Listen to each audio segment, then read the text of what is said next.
kartais, gerbiami akademikai, žinau, kad jūs taip švelniai atsakinėjat, kad sulyčiau, galutinę nuomonę išreiškiu paprastus dalykus. Kaip suprantu, išvadose aiškiai parašyta, kad savivaldybė jūs neprieštaraujate kaip komisija.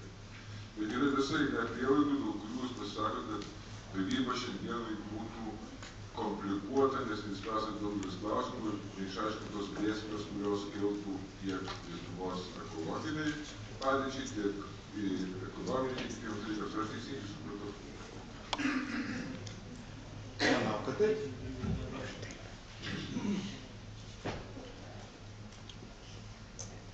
Kas atsakys? Supratau, ačiū. Gintas Mikolaitis, ruošiasi Linas. Ačiū gerbiamiem akademikam, ačiū pirmininkui. Labai gerai, kad visuomenė mūsų pastebi. Jeigu būtų nepastebėjus, nieks tų akademikų čia būtų neklausę, jau gal po savaitės būtų atėję. Tai mes tą padarėm, o dabar einam iš paskos. Tai ačiū, kad bent iš paskos spėjom eiti, laiku sustabdyti. Bet mano klausimas konkretus, man labiausiai patinka mokslininko Motuzos atsakymai, kuris mano galvai teisingai pasako, kad nieko negalima daryti, nes poveikiai bus. Bet kitas, jeigu mes darysime geležinį branduolinį žvalgybą, grįžta vanduo su visais chemikalais. Didžioji dalis mums tai aiškina technologijas, tai 50 rūšių chemikalų, pumpuojam, ieškom ir atgal.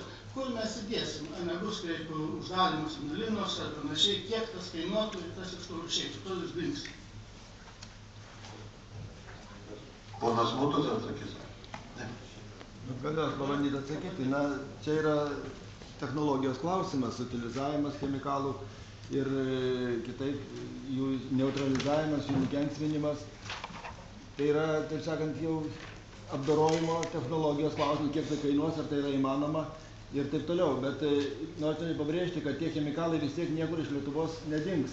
Vienaip ar kitaip perdirbti jie kažkokios tai nusės sąvartynuose, sandėliuose ir tai padidins technogeninę apkrovą ir sumažins aplinkos kokybę. Bet svarbiausias dalykas, kad didžioji dalis tų chemikalų lieka sluoksnyje. Pagal Europos bendrijos apžvalgą 2012 metų lieka sluoksnyje nuo 100 iki 25% chemikalų. Ką reiškia 100%? Reiškia, kad pradžiausiai ten supumpuojami ir paliekami, kai gamyba baigėsi.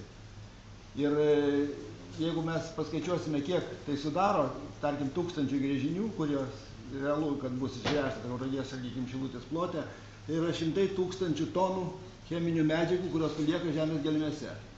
Aš manau, kad būtent šitas reiškinys, šita ypatybė irgi nesiderina su mūsų įstatymais, su mūsų interesais. Ačiū, kad